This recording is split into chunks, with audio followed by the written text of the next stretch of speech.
Урматтуу телекөрөрмандар, бүгүн Арапа, өзүңүздөр билгендей, эртең Курбан айт майрамы, жалпы журтчулукту майрам менен куттуктап, бул тууралуу эрежелери тууралуу кененирээк маалымат берели деп, Кыргызстан мусулмандардын Азирети муфтийи Замир Кары Ракиев агайыбызды студиябызга чакырдык. Assalamu алейкум агай, кош келдиңиз. Алейкум салам, чоң рахмат. Майрамдар менен. Чоң рахмат. Сөзүбүздүн башында айтылгандай, эртең Курбан айт майрамы деп атабыз, бирок бүгүн Арапа. Курбан айтка чейин Арапанын да бир өзүнүн эрежелери болсо керек. Ушундан баштасак. Маанисине. Бисмиллахир-рахманир-рахим. Биринчиден жалпы кыргызстандык мекендештерибизди бүгүнкү Арафа күнү менен, эртеңки айт күнүбүз менен куттуктаймын. Арафа күн ушундай күн, пайгамбарыбыз саллаллаху алейхи ва саллям хадисинде Кудай Таала жараткан дүйнөгө жараткан күндөрдүн эң жакшысы, эң абзели ошо Арафа күнү деген. Арафа күнүндө баягы ажыларыбыздын баардыгы азыр дүйнөдөн бир 3 миллионго жакын ажыбыз Меккеде. Ошонун ичинде бизде 6 миңден ашык биздин жарандарыбыз бар. Баардыгы ошол кезде Арафат тоосунда турушат. Бүгүн ошо дуалар кабыл боло турган, тообалар кабыл боло турган, Алла Таалага пенделери жакындай турган бир улуу күн болуп эсептелинет. Ошон үчүн бүгүнкү күндү дагы ар бир үй бүлө бир тазалык менен, аруулук менен Алла Таалага жалынып жалбаруу менен өткөрүшү керек. Илгери пайгамбарыбыздын жанындагы өтө чоң, терең болгон Кудайга жакын адамдардын айтканы бар. Биз кээ бир өзүбүздүн көйгөй болгон муктаждыктарыбыздын баардыгын Арафа күнүнө катып коёт элек. Арафа күнү кылганда ошону Алла Таалага жалынып дуа кылат элек. Ошо дуабызды Арафа күнү бир таң эртеңден кеч батканга чейин дуа кылат элек. Ошону кайра жыл айланып, кайра Арафа келгенче ошо дуалардын кабыл болгонун эртең мененки таң аткан убакытта таң кандай агарганын көргөндөй биз дуабыздын кабыл болгонун көрөт элек деп ошондой улуу олиялардын айткан сөздөрү бар. Ошон үчүн жалпы калкыбызга бүгүн дуа кылгыла, бала чакаңарга, мекенибизге, тынчтыкка, деги эле жалпы ыйманыбызга демекчи. Жакшы. Негизи Ороз айты дагы, Курман айты дагы айрымдарыбыз мындай трагедияга айландырып, кайгырып, кайгыга батып салгануучулар бар да, ошону чечмелеп берсеңиз. Бул айт деген араб тилинен айт деген сөз, айт дегени ошо майрам деген сөз. Бул эч кайгы муңга бата турган нерсе эмес.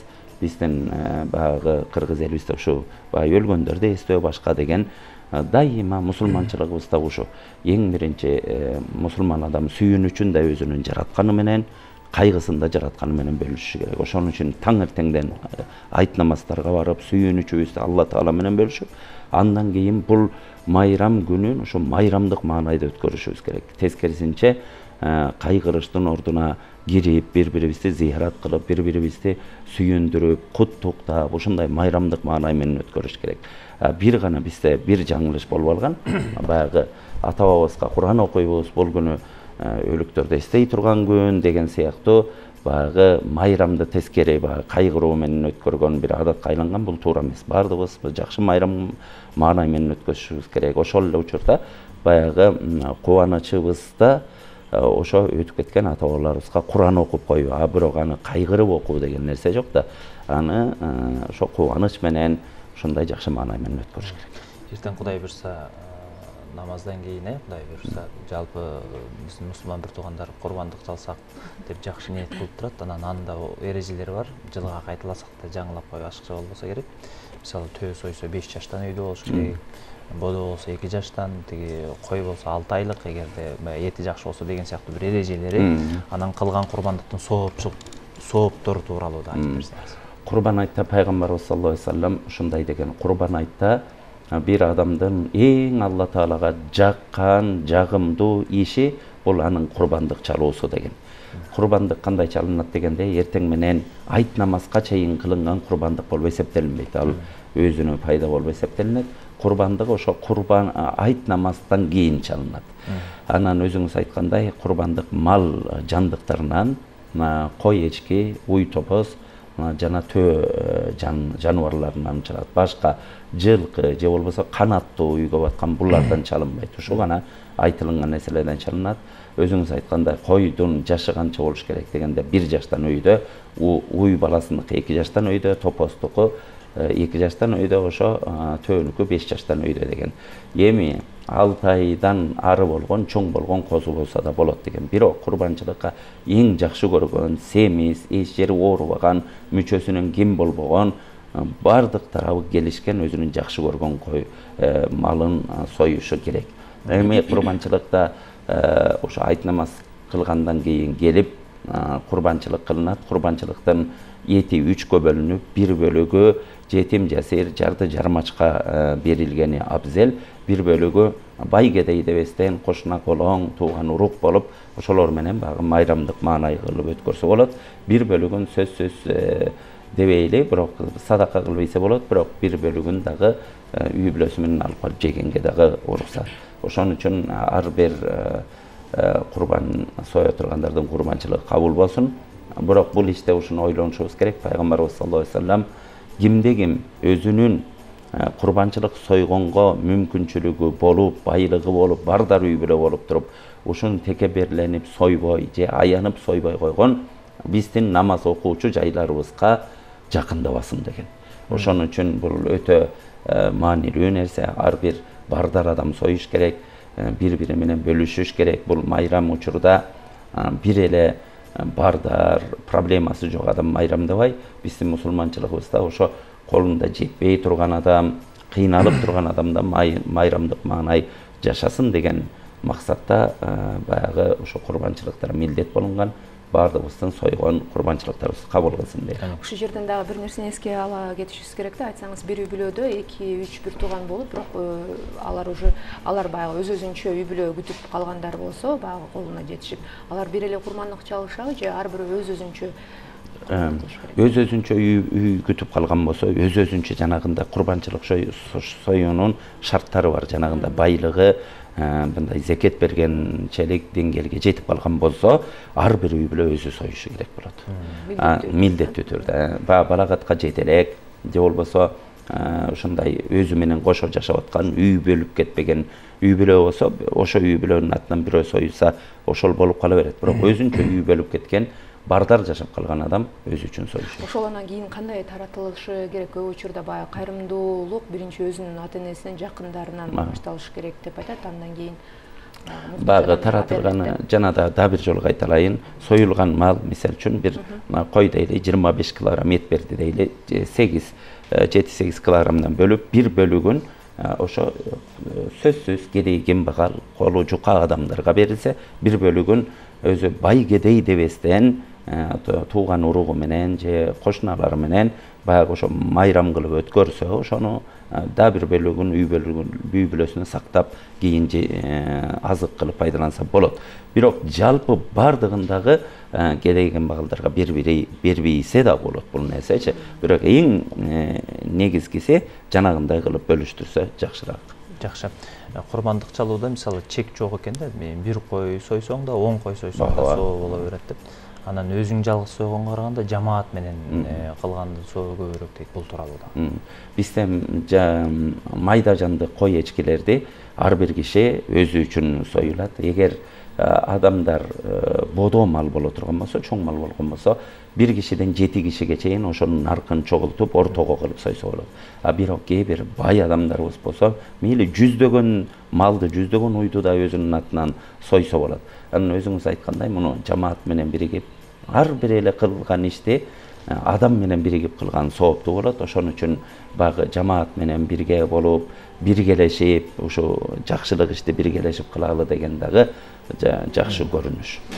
Анан дагы мындай дагы суроо жаралат да, эми баягы пендебиз да, мына ошол курман айт урматында базарларда, мал базарларда малдын баасы 2 эсе өсүп кеткен деген дагы байкасак болот. Ошол сатуучулар ушул күн пайдаланып калалы дегенде, ошолорго да өзүнчө бир кулак кагыш айтып кетсеңиз. Эми соода адал, бирок учурдан пайдаланып элечи адамдарда кайра бир багы жеңилдик жаратып берген дагы жакшыраак дейм да. Анан баягы эки эселеп багы адамдарды көтөрүп ала турган болсо, бул учурда кээ бир адамдар милдети менен кутулайын десе, эми илгеркидей болбой калды. Азыр кой малдын баасы өтө кымбат болуп атат. Өзү эле кымбаттап тургандын үстүнө дагы адамдарды кыйнабагыла демекчимин. Адаттагы бааңарды коюп сатсаңар дагы бир соо аласыңар деп ар бир соодагерге кайрылмакчымын. Арапа күнү орозо кармоо аябай соопчу деп айтышат. Бул тууралуу сиз көрүп аткан. Бүгүнкү Арафа күнүндө орозо кармаган пайгамбарыбыз айткан, bir жыл мурунку күнөөлөрдү жана bir жыл келе турган күнөөлөрүңдүн кечирилишине себеп болот деген. Анан улуу күндү кандай тосуп алабыз? Ар бир Алла Таала барктап койгон улуу күндү Алла Таалага эң жакшы ибадат болгон бул орозо болот экен. Ар бирибиз орозо менен тоскон жакшы болот. Бүгүнкү күндүн орозосу өтө чоң, баягы сообу чоң. Ошон үчүн жалпы орозо кармап Алла Тааладан дуа кылып аткандардын кабыл болушун жараткандан тилейм. Аянтка чыгып намаз окуу дагы өзүнчө бакыт деп коюшат. Эртең баягы кимдер барууга мындай милдеттүү? Аянтыбызда Кудайыма шүгүр, мына биздин жетекчилигибиз Кыргызстанда ушундай дин эркиндиги бар. Биздин жалпы ала тоо аянтыбызды бошотуп беришет. Жалпы эл ошон канча намазга көп келсе, ошончолук багы сообу көп. Эми буга айт намаз кимдерге важип дегенде, эркек адамга, балагатка толгон, акылы ордунда, акыл эси ордунда мусулман болгон адамдын бардыгына важип болот. Ошон үчүн ар бир жаран эртеңден уктап калбастан аянттарыбызга, айыл жергелеринде болсо жакын мечиттерге, кажерде айт намаз окулган жерлерге барып айт намазыбызды окуйлу. Бул өтө чоң бир сооп тарта турган, Алла Таалага жакында турган улуу намаз болуп эсептелет. Курбандык чалуу 3 күнгө созулат. Анда белгилеп айтсак, ошол 3 күндүктү мисалы көбүн эсе курбандык дегенде ошол биринчи күндү сообу көбүрөөк дегенде түшүнүктүү болуп калат да. 3 күндүктүн сообу кандай, бирдей болобу, кандай? Эми курбандык чалуу эртеңки айт намаздан кийин башталат. Эртеңки күн, бүрсүгүнкү күн толугу менен, андан кийинки күн асыр намазга чейинки чалынган курбандык болуп эсептелинет. Бирок биринчи күнү адам эртеңкисине эч кимибиздин кепилдигибиз жок. Ошо күнү сойгон жакшыраак болуп эсептелинет. Бул жетишпей кала турган болсо, баягы адам өкүттө калбаш керек. Экинчи күнү дагы мүмкүнчүлүк бар. Үчүнчү күнү күн баткандан кийинки курбандык болбойт. Ошон үчүн бардыгы сообу бирдей. Бирок баягы эртеңкиме кепилдигим жок, бүгүн сүйүнөйүнчү деген адам болсо, Кудай Тааламды бүгүн сүйүнтөйүн, курбан деген Алла Таалага жакындоо деген мааниде билгизет. Ошон үчүн Кудайыма жакындап алайын деп биринчи күнгө шашылышат. Анан ар бир адамды ошого чакырмакчыбыз. Биринчи күнү сойгонго мындай шашылып, ошого умтулушу керек адам. Аракет кылуу керек. Бизди көрүп аткан телекөрөрмандарга бир майрамдын алдында каалоо дейбизби, тилек дейбизби, бир жакшы сөзүңүздү айтсаңыз, уруксат берсек сизге. Жалпы кыргызстандык мусулмандарыбыз, жалпы эле биздин жарандарыбыз ошо жараткандын, ошо жер бетине жараткан күндөрүнүн эң абзели, эң Алла Таалага жагымдуу болгон күн Арафа күнүндө турабыз. Ушул күндүн урматы менен Кудай Таала бардыгыбыздын ыйманыбызды бекем кылсын, жергебизде тынччылык, аманчылык берсин, ар бир үйдө күлкү болсун, наристелерибиздин үнү угулуп турсун, ата энелерибиз төрүбүздө болсун, элибизде токчулук, молчулук болсун, башчы жетекчилерибизге кайрат, күч кубат, адилеттүүлүк берсин, элибизге токчулук, молчулук, каниеттүүлүк берсин. Эки дүйнөнүн бактысын ар бирибизге насип кылсын. Амин. Рахмат ага, дагы бир жолу майрамыңыз менен жакшы маалымат бергениңизге ыраазычылык билдиребиз. Чоң рахмат сизге. Урматтуу телекөрүүчүлөр, программабызды улантабыз. Айтылгандай эле ар бир үй бүлөдө токчулук болсун деген тилекти айтып, алдыда жагымдуу маанайдын даамы Айдан Астаман материалына назарыңыздарды бурабыз.